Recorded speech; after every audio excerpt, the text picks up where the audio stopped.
BNP সরকারকে নিশানা সাবেক সংসদ সদস্য গোলাম মাওলা রনির। একাধিক ইস্যুতে সরকারকে তোপ দেগেছেন তিনি। সম্প্রতি মানচিত্র নামে এক পডকাস্ট অনুষ্ঠানে নজরুল ইসলাম পান্নার মুখোমুখি হন তিনি। পডকাস্টে তিনি কথায় কথায় বলেন, বিএনপি সরকারের সমালোচনা করতে গিয়ে তিনি বলেন, ক্ষমতায় এসে একের পর এক কার্ড চালু করেছেন তারেক রহমান। তিনি আরো বলেন, আসলে এইসব কার্ড চালু করার আরেক মানে আপনার হাতে পর্যাপ্ত মূলধন নেই, নয়তো আপনি কোনোভাবে উন্নয়ন চাইছেন না, আর সে কারণেই জনগণকে কার্ড ধরিয়ে দিচ্ছেন। চাপে পড়ে বাংলাদেশকে আমেরিকার পায়ে পড়তে হয়েছে বলেও মন্তব্য করেন তিনি। কিন্তু বেগতিক বুঝে এখন বাংলাদেশের বিরুদ্ধেই সরব হয়েছে বাংলাদেশ। অনেক সীমাবদ্ধতা সত্ত্বেও মোহাম্মদ ইউনূস সরকারের দুটি ইতিবাচক দিক উল্লেখ করা প্রয়োজন।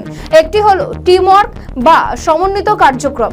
অতীতে প্রায় সব সরকারই ছিল ব্যক্তিকেন্দ্রিক, সরকার প্রধান না বললে কিছু হতো না। অন্তর্বর্তী সরকারের উপদেষ্টারা স্বাধীনভাবেই মন্ত্রণালয় পরিচালনা করছেন। দ্বিতীয়ত, এই সরকারের উপদেষ্টাদের দক্ষতা নিয়ে যত সমালোচনায় থাকুক, এখনো পর্যন্ত কারো বিরুদ্ধে সুনির্দিষ্ট দুর্নীতির অভিযোগ আসেনি। বাংলাদেশের আর্থ-সামাজিক কাঠামোয় এটি কম গুরুত্বপূর্ণ নয়। এখানে উল্লেখযোগ্য আমেরিকা ও বাংলাদেশের চুক্তির বিষয়টি।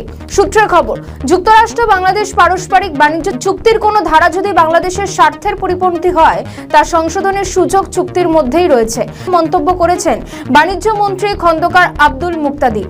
সচিবালয়ে যুক্তরাষ্ট্রের দক্ষিণ ও মধ্য এশিয়া বিষয়ক সহকারী বাণিজ্য প্রতিনিধি ব্রেন্ডন লিঞ্চের নেতৃত্বাধীন দলের সঙ্গে অনুষ্ঠিত বৈঠক হয়। বৈঠক শেষে সাংবাদিকদের প্রশ্নের জবাবে বাণিজ্য মন্ত্রী এসব কথা বলেন। চুক্তিটি বাংলাদেশের স্বার্থের অনুকূলে নয় এবং সেখানে বলা আছে বাংলাদেশ চাইলে চুক্তি বাতিল করতে পারবে। বাংলাদেশ কি চুক্তি বাতিলের পথে যাবে? এই প্রশ্নের জবাব সরাসরি দেননি বাণিজ্য মন্ত্রী। কিন্তু মার্কিন যুক্তরাষ্ট্রের সঙ্গে করা পারস্পরিক বাণিজ্য চুক্তির কারণে বাংলাদেশ রাজস্ব হারাবে, বেশি দরে পণ্য কিনতে হবে, যুক্তরাষ্ট্রের চাওয়া অনুযায়ী নীতি ঠিক করতে হবে এবং বাধ্যতামূলকভাবে অসংখ্য শর্ত পালন করতে হবে। বিপরীতে এই চুক্তির ফলে যুক্তরাষ্ট্রের বাণিজ্য বাড়বে, নিজের ভূ রাজনৈতিক কৌশল অনুযায়ী বাংলাদেশকে নীতি নিতে বাধ্য করতে পারবে এবং এর বিনিময়ে বাংলাদেশকে তেমন কোনো ছাড় দিতে হবে না। সব মিলিয়ে এই চুক্তির ফলে বাংলাদেশের লাভ অতি সামান্য, ক্ষতি বেশি। আমাদের যে ফর্মাল সেক্টর, মূলত আমাদের রপ্তানি তো তৈরি পোশাক কেন্দ্রিক, তো সেইখানে সেই ফর্মাল সেক্টরটা এত বেশি স্ট্রিক্ট কমপ্লায়েন্সের মধ্যে আছে, সেখানে আপনার যে শিশু শ্রম বা অন্য কোনো ধরনের আইনের ব্যত্যয় হওয়ার কোনো সুযোগই নাই। এত স্ট্রিক্ট কমপ্লায়েন্স ক্রাইটেরিয়ার মধ্যে এটা অপারেট করে, এগুলি আমরা তাদেরকে জানিয়েছি।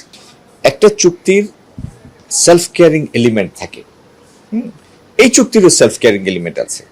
আমাদের কাছে যদি কোনো সময় মনে হয় যে এই চুক্তির কোনো একটি ধারা বা একাধিক ধারা যেটি বাংলাদেশের স্বার্থের অনুকূল না, সেটাকে কারেক্ট করার প্রভিশন এই চুক্তির মধ্যেই আছে।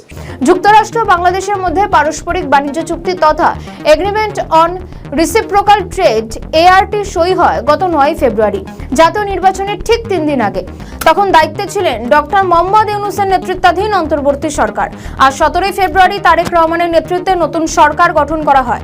পরে 20 ফেব্রুয়ারি যুক্তরাষ্ট্রের সুপ্রিম কোর্ট এই পাল্টা বা পারস্পরিক শুল্ক আরোপ বাতিল করে দেন। এই শুল্ক আরোপ করা হয়েছিল international emergency economic powers act বা IEEPA আইনের অধীন। এই আইন সাধারণত ব্যবহৃত হয় জরুরি জাতীয় নিরাপত্তা হুমকির মোকাবিলায়, যেমন সন্ত্রাসবাদ, নিষেধাজ্ঞা ও যুদ্ধ পরিস্থিতিতে।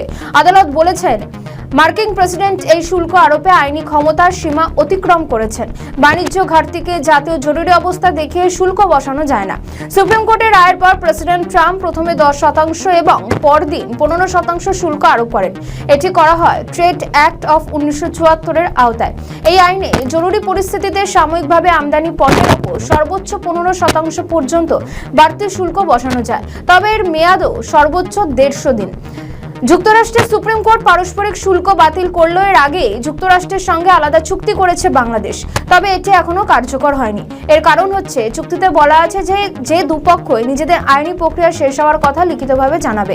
এর 60 দিন পর চুক্তিটি আনুষ্ঠানিকভাবে চালু হবে, তবে চাইলে তারা অন্য তারিখও ঠিক করতে পারবে। অর্থাৎ চুক্তি কার্যকর করতে হলে প্রথমে আইনি প্রক্রিয়া ঠিক করতে হবে, সেটিই তো এখনো চূড়ান্ত হয়নি।